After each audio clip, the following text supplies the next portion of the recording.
할렐루야. 오늘은 감사, 왜 감사해야 하나요? 이러한 제목으로 함께 말씀을 나누고자 합니다. 2주간 창립 예배를 드리면서 하나님께서 저에게 주신 마음은 감사의 마음이었습니다. 많은 분들이 함께 와서 하나님 앞에 예배 드릴 수 있고 또 어려운 가운데서도 드림원 교회가 세워질 수 있도록 인도하신 것, 모든 것을 하나님께서 하신 줄 믿습니다. 하나님께서 행하시고 하나님께서 계획하시고 하나님께서 이루어 주셨기 때문에 하나님께 감사하는 그러한 은혜의 시간이었습니다. 많은 분들을 만나면서 제가 하는 말은 다 감사합니다. 이 말만 반복하면서 인사와 또한 대화를 나눴던 거죠. 또한 어려운 가운데 시작한다고 걱정을 많이 했던 분들도 이렇게 아름다운 교회가 세워지고 함께 성도님들이 예배드리는 것을 보면서 감사합니다라고 하나님께 또한 함께 그 말을 나누었던 그러한 모습을 기억하고 있습니다. 그래서 너무 감사해서 제 마음속에 이 감사의 마음이 너무 샘솟듯 차올라서 제 생각 같아서는 1년 내내 이 감사의 제목으로 그렇게 말씀을 나누고 싶지만 너무 그렇게도 안 되기 때문에 이제 추수감사절이 또 다가옵니다. 저희 드림원 교회는 11월 첫째 주를 추수감사절로 드리고자 합니다. 그래서 감사절을 가운데로 해서 5주 동안 이렇게 감사의 제목으로 함께 말씀을 나누고자 합니다. 이 시간 동안 우리의 마음속에 넘치는 감사, 또한 평생 감사하며 주님 앞에 나가시는 우리 성도님들이 되시기를 간절히 축원합니다. 그래서 오늘은 첫 번째 시간으로 왜 감사해야 하나요? 이러한 제목으로 함께 말씀을 나누고자 하는데요.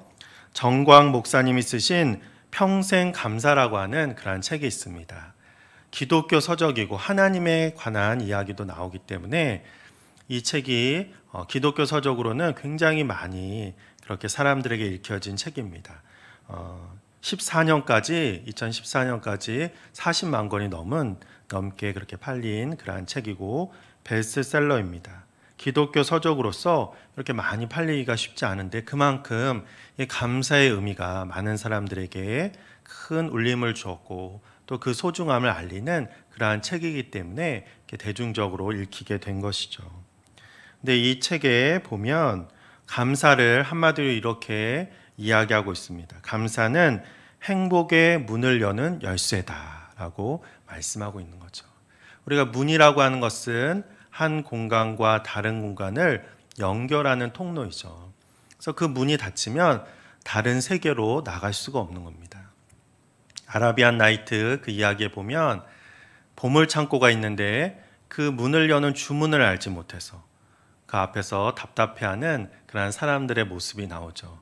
그 문만 열면 보물창고가 자기에게 다 들어오고 그 수많은 보물들이 다 자기 것이 되는데 그 문을 열지 못해서 바로 그 앞에서 답답해하며 서 있는 그런 모습이 나오고 있습니다. 그만큼 문을 연다는 것은 너무나 중요한 것인데 우리에게도 이 행복의 문을 열 수 있는 열쇠가 있다는 거죠. 모든 사람은 행복하기 원하고 하루를 살더라도 기쁨 속에서 그렇게 살기를 원합니다. 근데 이 행복의 열쇠가 우리에게 이미 주어졌다고 하는 것입니다. 근데 그것은 다름 아닌 감사라고 하는 거죠. 우리가 감사하기만 하면 평생토록 행복한 생활을 할 수 있다는 것입니다. 그래서 행복해서 감사한 것이 아니라 감사할 때, 감사하면 우리가 행복해질 수 있다라고 이 책에서 말하고 있는 거죠. 행복할 때 감사하는 것은 누구나 할 수 있습니다. 감사할 조건이 되어서 감사할 여건이 되고 내가 많은 것을 가지고 있고 부유하고 누리고 있어서 감사하는 것은 누구나 할 수 있죠. 하지만 우리 하나님의 은혜를 기억하면서 먼저 감사했을 때, 먼저 그 은혜를 고백하며 살아갈 때 우리에게 또한 행복의 그 문이 활짝 열리게 될 줄 믿습니다. 그래서 이 책에서는 바로 이러한 감사의 조건으로 감사하는 것은 큰 의미가 없다라고 이야기합니다. 왜냐하면 그 조건이 없어지면 금방 감사하지 못하기 때문이죠. 그래서 우리가 먼저 하나님을 기억하며 감사해야 되는데 오늘 본문 시편 말씀에서도 시편 기자는 끊임없이 감사의 제목을 이야기하고 있습니다. 왜 감사해야 되는지를 이야기하는데 그 감사의 이유가 자기에게 있다고 하는 것이 아니죠. 자기가 많은 것을 가지고 있고 부유하고 일이 잘 되어서 감사하는 것이 아닙니다. 그 감사의 이유가 자신에게 있지 않고 하나님께 있다는 거죠. 오늘 말씀 1절에도 보면 이렇게 말씀합니다. 여호와께 감사하라. 그는 선하시며 그 인자하심이 영원함이로다. 하나님께 감사하십시오. 하나님께 선하시고 인자하심이 영원하기 때문에 우리는 그것으로 감사해야 됩니다. 라고 외치고 있는 것이죠. 근데 여러분은 하나님의 선하심에 대해서 감사하며 살아가고 계십니까? 하나님이 선하시고 하나님의 은혜가 나에게 임하는 것을 우리가 얼마나 감사하며 나가고 있습니까? 그저 내가 어떤 것을 움켜잡아야지만 우리는 감사하고 있지는 않습니까? 하지만 오늘 시편의 말씀처럼 하나님께 감사의 이유를 두고 하나님만을 찬양하며 나갈 때 하나님은 변함없으신 분이고 선하시고 또한 인자하심으로 우리를 늘 사랑하여 주시는 분이기 때문에 변함없으신 하나님을 늘 찬양하며 감사할 때 우리는 평생토록 감사할 수 있고 그 은혜 가운데 우리는 행복한 삶을 살 수 있다라고 하는 것입니다. 하나님의 선하심은 변함이 없기 때문이죠. 사람들의 마음은 금방 바뀌고 사람들의 말은 지킬 수 없는 그러한 약속이지만 하나님의 그 말씀은 변함이 없고 또한 영원한 그 말씀, 언제나 우리를 사랑하시는 그분이기 때문에 하나님의 그 선하심을 찬양하며 감사하며 나갈 때 우리는 영원토록 감사의 생활을 하게 될 줄 믿습니다. 자, 그 은혜 가운데 우리가 살아갈 때 우리는 계속해서 하나님 앞에 끊임없이 감사하며 나가는 우리들이 될 수 있다는 것이죠. 오래전에 두 마을이 있었습니다. 한 마을은 감사촌이고 한 마을은 불평촌이었죠. 불평촌 사람들은 봄부터 겨울까지 계속해서 불평하는 겁니다. 봄에는 황사에 먼지가 많아서 불평하고 여름에는 너무 더워서 모기가 많아서 불평하고 가을에는 낙엽이 많이 떨어져서 불평하고 겨울엔 눈이 많이 와서 추워서 불평하고 이렇게 모든 일을 불평하면서 그렇게 나가는 거죠. 근데 반대로 감사촌에 사는 사람들은 사시사철 감사하면서 나갔습니다. 똑같은 상황이지만 모든 일에 감사했다는 거죠. 봄에는 꽃향기를 감사하고 여름에는 시원한 나무 그늘이 있음을 감사하고 가을에는 많은 것을 열매를 거둬들일 수 있으니까 감사하고 겨울에는 나뭇가지에 하얗게 핀 눈꽃을 감사했다는 것입니다. 하루는 불평촌 사람이 감사촌에 놀러 갔습니다. 그런데 그곳에 가니까 모든 사람들이 감사합니다, 감사합니다, 감사만 하는 거예요. 그래서 자기도 모르게 감사합니다가 좀 입에 뱄습니다. 그래서 만나는 사람마다 감사합니다, 감사합니다 이렇게 좀 흉내를 내면서 그렇게 하다가 다시 자기 마을 불평촌으로 돌아왔습니다. 근데 돌아오자마자 이 사람이 이야기를 한 거죠. 에이, 감사촌에 가서 얻어먹은 것도 없는데 괜히 감사만 하다 왔다 이렇게 이야기를 하는 겁니다. 불평을 또 하는 거죠. 기껏 감사를 배워서 감사합니다, 감사합니다 해놓고 불평촌에 오자마자 다시 불평을 하는 것입니다. 불평도 습관이라고 하는 거죠. 불평하는 사람은 항상 불평하게 됩니다. 그래서 모든 보는 것이 불평거리만 찾게 되는 거죠. 장미꽃을 보고서도 장미꽃의 아름다움을 보지 못하고 그것에 대해 감사하지 못하고 장미의 가시만을 보는 것이 불평하는 사람들의 특성이라고 하는 거죠. 근데 불행한 것은 불평하는 사람들은 자기만 불행하게 살면 다행인데 주변 사람들에게도 이 불평을 퍼뜨린다는 거죠. 그래서 결과적으로는 불행한 삶, 아픈 삶을 살게 한다는 것입니다. 그래서 불평이 불행해지는 연습이라면 감사는 행복해지는 연습이라는 거죠. 그래서 우리가 어떠한 상황 속에서도 우리의 삶의 모습이 감사의 삶이 될 수 있도록 하나님의 변함없으심으로 우리에게 늘 은혜를 주심을 고백하면서 평생토록 감사의 삶을 살아가는 주님의 백성들이 되시기를 간절히 축원합니다. 또한 우리가 감사해야 되는 이유는 감사가 하나님을 기쁘시게 하기 때문입니다. 우리는 하나님을 기쁘시게 하기 위해서 사는 사람들이죠. 나를 만드신 분, 나에게 생명을 주신 분이 하나님인데 그분에게 영광을 돌리고 그분을 기쁘시게 하기 위해서 우리가 살아가고 있는 것입니다. 나만의 내 어떤 삶의 목적만을 위한 것이 아니라 하나님을 기쁘시게 하기 위해 살아가는데 우리가 감사하며 살아갔을 때 하나님이 기뻐하신다는 거죠. 왜냐하면 하나님, 우리가 기뻐할 때 가장 기뻐하실 분이 누구입니까? 내가 기뻐하고 행복한 삶을 살아갈 때 가장 기뻐하신 분은 우리에게 생명을 주시고 우리를 내 자신보다도 더 사랑하시는 하나님이라는 거죠. 그래서 하나님은 우리가 기뻐하며 행복한 삶을 살아갈 때, 감사하며 주님 앞에 나갈 때 바로 가장 기뻐하신다는 것이죠. 그래서 우리가 하나님을 기쁘시게 할 때 무언가 위대하고 큰 일, 다른 사람이 하지 못한 일을 해서 하나님의 기쁨이 될 수도 있겠지만 내 삶 속에서, 평범함 속에서 그럼에도 불구하고 감사하며 주님 앞에 나갈 때, 그래서 그 기쁨을 소유하며 나갈 때 가장 하나님은 기뻐하실 줄 믿습니다. 그래서 우리의 삶 속에 하나님을 기뻐하시게 하는 일은 바로 이렇게 감사하며 사는 그러한 일이라고 하는 거죠. 출애굽한 이스라엘 백성들은 광야에서 계속해서 불평을 하죠. 우리가 출애굽기 말씀을 수요 예배 때 계속해서 함께 살펴보고 있는데 끊임없이 그들은 불평합니다. 사실 그들은 이 이집트 땅에서, 애굽에서 나온 것만으로도 충분히 감사할 조건을 무한히 가지고 있는 사람들입니다. 노예에서 자유인으로, 하나님의 백성으로 놀라운 하나님의 은혜를 경험하고 낮에는 구름 기둥으로 밤에는 불 기둥으로 그들을 인도해 주시는, 함께 하시는 하나님을 경험하고 있는데 무엇을 불평하겠습니까? 그럼에도 불구하고 그들은 불평이 습관이 된 거죠. 어려움 속에 살다 보니까, 아픔 속에 살다 보니까 내가 말하지 않으면 누가 알아주지 않는다고 생각하기 때문에 끊임없이 불평을 하는 겁니다. 그렇기 때문에 하나님의 은혜 속에 있음에도 불구하고 광야의 여러 가지를 보면서 음식이 없다라고, 너무 덥다라고, 물이 없다라고, 가나안 땅에 들어갈 수 없다라고, 왜 이렇게 빨리 가지 못하냐고 계속해서 불평을 하고 있는 거죠. 그래서 그렇게 불평했던 그 이스라엘 백성들은 결과적으로 여호수아와 갈렙만 빼고는 그 1세대들은 다 이 광야에서 죽게 되었다는 거죠. 불평의 인생은 정말 불행의 인생이며 멸망의 인생이라는 것을 우리는 알아야 합니다. 그런데 이 불평할 것인가 아니면 감사할 것인가, 이것은 우리가 선택할 수 있다는 거예요. 똑같은 상황에서 내 마음은 그렇지만, 내 마음은 불평이 막 우러나오지만 그럼에도 불구하고 하나님의 은혜를 생각하며 하나님을 바라보며 나가면 우리는 감사를 선택할 수 있다는 거죠.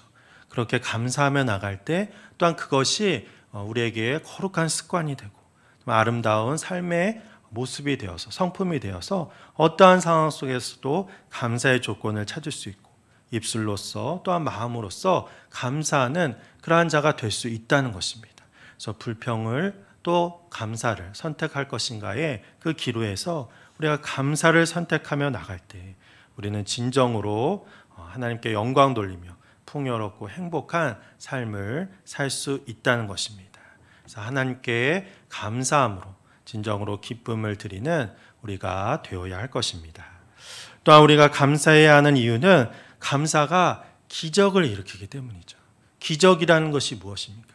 내가 할 수 없다라고 생각되어지는 일들, 하지만 하나님이 행하시고 하나님의 은혜 가운데 살아가는 것, 그것이 바로 기적입니다. 어떻게 보면 불평할 수밖에 없는 상황 속에서 하나님께 감사하고 감사의 제목을 찾는 것, 그 감사의 마음을 갖게 되는 것, 그 자체가 기적이라고 할 수 있죠.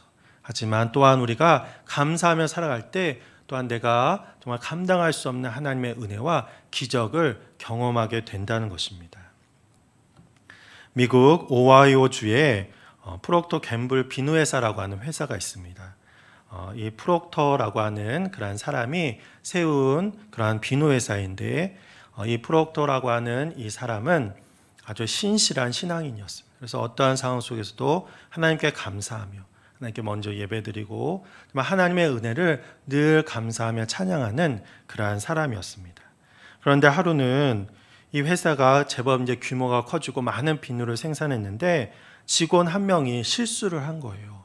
그래서 기계를 잘못 작동시켜서 엉뚱한 비누가 엄청나게 많이 생산이 된 겁니다. 그것을 알지 못하고 하루 종일 기계를 돌려갖고 많은 양이 그냥 폐기하게 되는 그러한 상황이 된 것입니다. 그래서 실수를 한 직원도 내가 잘못해서 회사에 너무나 많은 피해를 끼쳤기 때문에 제가 사표를 내겠습니다, 이렇게 프록터 사장에게 이야기를 한 거죠. 근데 프록터 사장은 잠깐 그것을 유보하고 또 분노하고 화내지 않고 그 사람에게 화내거나 다른 사람에게 화내지 않고 그 상황들을 정리하면서 면밀하게 그 상황을 살펴봤습니다. 비록 눈에 보이는 손실은 크지만 이를 만회할 기회가 있지는 않을까 하면서 그 과정을 살펴봤다는 거죠. 그러면서 그 엉뚱하게 생산된 비누를 살펴봤는데 이 비누가 물 위에서 뜬다는 거죠. 보통 비누는 무겁기 때문에 물에 가라앉는데 이 비누가 물에 뜨는 거예요. 뭔가를 잘못 만져가지고 우연히 이러한 결과가 나온 거죠. 그런데 이 프록터 사장은 생각하기에 비누가 물에 뜬다? 그러면 목욕할 때 더 좋지 않은가? 우리가 비누가 물에 빠져버리면 그거 찾느라고 애를 쓰잖아요. 근데 물 위에 뜬다? 뭔가 큰 장점이라는 생각이 들게 되었습니다. 그래서 그걸 더 연구했죠. 더 연구해서 시판한 비누가 우리가 너무나 잘 알고 있는 아이보리라고 하는 그러한 비누입니다. 지금도 우리 슈퍼에 가면 있습니다. 아이보리 세계적으로 가장 유명한 브랜드 중에 하나가 바로 이 아이보리라고 하는 브랜드죠. 이 비누가 바로 이렇게 탄생한 것입니다. 다른 사람 같으면 불평하고 정말 그 직원을 꾸짖거나 하면서 그 피해만 바라보면서 아파했겠지만 프록터 사장은 그렇지 아니하고 정말 감사하면서 그럼에도 불구하고 하나님이 주시는 은혜를 생각하며 나갔기 때문에 이러한 놀라운 결과를 낳을 수 있었다라고 하는 거죠. 전혀 예상하지 못했지만 하나님이 주신 은혜 가운데 감사하며 살아가는 사람의 모습이라고 할 수 있는 것입니다. 알버트 아인슈타인은 이런 말을 했습니다. 인생에는 두 종류의 삶이 있다. 하나는 기적 같은 것이 없다고 믿는 삶이요. 다른 하나는 모든 것이 기적이라고 믿는 삶이다. 이러한 말을 했다라고 합니다. 과학자인 아인슈타인조차도 기적이 있다라고 믿었다는 거죠. 자기가 정말 감당할 수 없고 해석할 수 없는 그러한 일들이 분명히 있는데 이것은 신은 살아계시고 신께서 역사하시는 기적이 있다라고 그러한 생각으로 살아갔다고 하는 것입니다. 사실 살펴보면 우리의 삶은 기적의 연속이라는 거죠. 나 같은 죄인이 주님을 만나고 주님의 은혜 속에 살 수 있는 것 자체가 너무나 큰 기적입니다. 우리가 주님을 알기 전에 얼마나 많은 사람들에게 아픔을 전하고 또한 내 주변 사람들을 힘들게 했습니까? 하지만 주님을 만나고 그 사랑을 알아서 불평하기보다는 감사하며 살아갔을 때 많은 사람들에게 소망을 전해주고 나 같은 죄인이 주님을 만나서 변화되는 것을 보고 누구나 주님을 만날 수 있고 그 은혜 속에 살 수 있음을 전하는 그러한 살아있는 증인으로 살고 있는 것이죠. 그렇기 때문에 우리는 그 기적 속에 살고 있고 더 큰 기적은 내 삶 속에서 일어나는 기적을 기적으로 볼 수 있는 것. 그것이 바로 놀라운 하나님이 우리에게 주신 기적이라고 하는 것입니다. 똑같은 상황을 보고도 이것은 하나님의 은혜로 하나님이 하신 것이다. 이것은 정말 우리가 감당할 수 없는 놀라운 하나님의 은혜임의 기적이다라고 말할 수 있는 것. 그걸 볼 수 있는 안목. 그것이 바로 기적임을 우리가 알 수 있는 것입니다. 그래서 이 기적의 삶은 감사하는 사람에게 주시는 하나님의 선물이라는 거죠. 아무 값없이 우리에게 주신 그 선물, 바로 이러한 기적을 바라볼 수 있는 그러한 안목이 놀라운 선물임을 우리가 바라보며 나가야 할 것입니다. 제2차 세계대전 때에 일본의 해군 장교 기이치는 이제 전쟁이 끝나고 집으로 돌아왔습니다. 이 일본이 피폐화되고 원폭이 투여되어서 모든 것이 다 무너진 상황, 너무나 가슴이 아프고 그러한 아픈 마음으로 집에 돌아왔는데 더 이 기이치를 힘들게 만든 것은 사람들의 비난이었습니다. 사람들은 이 군인들만 바라보면 저들 때문에 우리가 이렇게 저들이 전쟁에 져서 우리가 멸망하게 되었다라고 그들을 손가락질하며 그들을 미워했죠. 그래서 자기는 정말 생명을 다해서 이렇게 전쟁에 참여하고 목숨을 다해서 싸웠는데 사람들이 자기를 비난하고 자기를 정말 이런 따가운 시선을 보내는 것을 바라보고 너무나 큰 분노와 좌절감에 시달리게 되었습니다. 그래서 그 고통을 감당할 수 없게 된 거죠. 그런데 이 마음의 고통이 몸의 아픔으로 다가오게 된 겁니다. 그래서 몸이 점점 아프더니 심하게 앓은 후에는 얼굴 빼고는 온몸을 움직일 수 없는 마비 상태가 된 것입니다. 그래서 의사들은 뚜렷한 원인은 알 수 없지만 아무래도 이 마음의 병으로 너무 낙심이 커서 이 몸에도 이러한 병이 생긴 거라고 그렇게 생각을 한 거죠.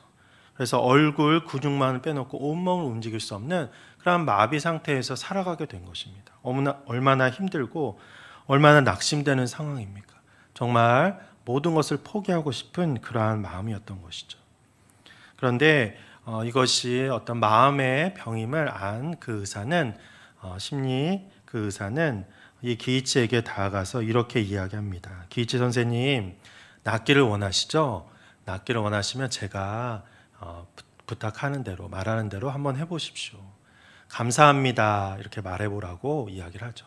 근데 감사합니다 말을 하려고 하는데 이 근육이 잘 움직이지 않는 것이, 왜냐하면 마음에 이 분노와 막 노가 화가 가득 차 있기 때문에 그렇게 감사합니다라는 말 자체를 하기가 어렵게 된 것입니다. 그런데 그럼에도 불구하고 감사합니다 이렇게 말을 몇 번을 하게 됐죠. 그러면서 의사 선생님은 기이치에게 말을 합니다. 오늘부터 이 감사합니다라고 하는 이 말을 하루에 10,000번씩 하십시오. 당신의 병은 마음의 병이기 때문에 이 아픔과 이 분노를 마음의 치유를 통하여 나음 받을 수 있다라고 그렇게 이야기를 합니다. 그래서 의사가 이제 시켜서 억지로 감사합니다, 감사합니다라는 말을 하게 되죠. 모든 일을 대할 때 감사합니다라는 말을 하는데 처음에는 억지로 했지만 감사합니다라는 말을 하면 할수록 마음속에 정말 감사의 마음이 싹트게 된다는 것입니다. 그래서 비록 상황은 어렵고 힘들지만 감사의 마음을 갖게 되었고 주변 상황들도 어떤 분노와 화보다는 감사의 그런 마음을 갖게 되었다는 거죠. 하루는 막내 아들이 이제 가을이 되어서 홍시를 가져왔습니다. 그래서 기이치에게 건네면서 아버지 홍시 드세요 이렇게 주는데 이 기이치가 감사합니다라고 하면서 손이 가게 된 거죠. 깜짝 놀란 겁니다. 이 기이치도 놀라고 막내 아들도 놀라고 정말 꼼짝도 할 수 없는 몸이 감사합니다라는 그러한 말을 통해서 움직이게 되었다라고 하는 것입니다. 그래서 손에서 일어난 이 기적은 이후에 팔다리, 몸 구석구석까지 다 풀리게 되어서 온몸이 다 회복되어지는 그러한 기적을 맛보게 되었다는 거죠. 감사하는 마음에서 기적의 씨앗이 자라게 되는 것입니다. 우리에게 주어진 환경이 어떠하든지 감사의 마음으로 우리가 나갈 수 있다면 우리가 감당할 수 없는 놀라운 하나님의 기적을 경험하게 될 줄 믿습니다. 모든 것이 마음의 문제죠. 사실 하나님께서 얼마나 큰 사랑과 얼마나 큰 은혜를 우리에게 주셨습니까? 하지만 우리는 부족하고 연약하기 때문에 내 상황을 바라보면 불평할 수밖에 없습니다. 그럼에도 불구하고 나를 바라보지 않고 하나님을 바라보며 나갈 때 우리는 기뻐할 수 있고 감사할 수 있다는 거죠. 이렇게 평생토록 감사하며 살아갈 때 우리는 정말 행복의 문인 이 감사를 가지고 놀라운 하나님의 은혜 가운데 걸어가게 될 줄 믿습니다. 드르몬 교회를 세우면서 감사할 것뿐입니다. 모두가 어려운 상황이라고 이야기했지만 하나님의 교회를 세우시고 또 그 마음을 저와 우리 성도님들에게 허락하여 주시고 그것에 대해서 감사합니다. 또 많은 성도들이 눈물과 기도로서 이 교회를 세웠다는 것을 깨닫게 되고 또한 우리 또한 그 거룩한 일에 동참하게 된 것, 그것에 대해서 감사한 마음입니다. 또한 우리 성도님들의 헌신과 기도가 조금씩 쌓이게 되어서 하나님의 꿈을 가지고 걸어갈 수 있는 것, 그것 또한 하나님께 감사합니다. 무엇보다 교회를 세우면서 우리에게 주시는 기쁨의 충만함을 경험하게 되니 또한 감사합니다. 날마다 주님 앞에 예배드리고 기도하며 주님의 말씀대로 삶을 살아갈 때 주시는 그 기쁨을 경험하고 있다는 거죠. 우리가 세상의 기준이 아닌 하나님이 주시는 그 마음으로 감사하며 나갈 때 이 기쁨이 날마다 쌓이게 됨을 바라볼 수 있습니다. 우리 성도님들도 그렇게 함께 대화하며 나갈 때 이 기쁨이 정말 샘솟듯 솟는다는 그런 말씀을 많이 하십니다. 누가 행해 줄 수 없고 누가 우리에게 줄 수 없는 거지만 이런 감사의 마음을 가지고 나갈 때 하나님께서 우리에게 이 기쁨의 마음, 감사의 마음을 주실 줄 믿습니다. 또한 이 드림원 교회를 통해 주변이 조금씩 밝아지고 있는 것을 보고 감사합니다. 우리 교회뿐만 아니라 우리 주변 많은 분들이 어떤 겉모습뿐만 아니라 마음도 조금씩 열리고 있는 것을 느끼게 됩니다. 또한 그것에 대해서 정말 하나님께 감사드립니다. 또한 이렇게 감사의 제목이 너무나 많은 것이 또 감사하죠. 우리가 날마다 감사의 제목을 하나님께 고백하며 나갈 때 우리는 정말 하나님이 주시는 놀라운 이 풍요의 은혜 속에 살아가게 될 줄 믿습니다. 감사할수록 감사의 제목이 차고 넘치는 거죠. 그래서 감사를 통해 날마다 주님 앞에 나가시는 그 은혜 속에 기쁨과 평안의 삶을 사시는 우리 모든 우리 성도님들, 또한 기적을 경험하시는 우리 성도님들이 되시기를 주님의 이름으로 간절히 축원합니다. 아멘.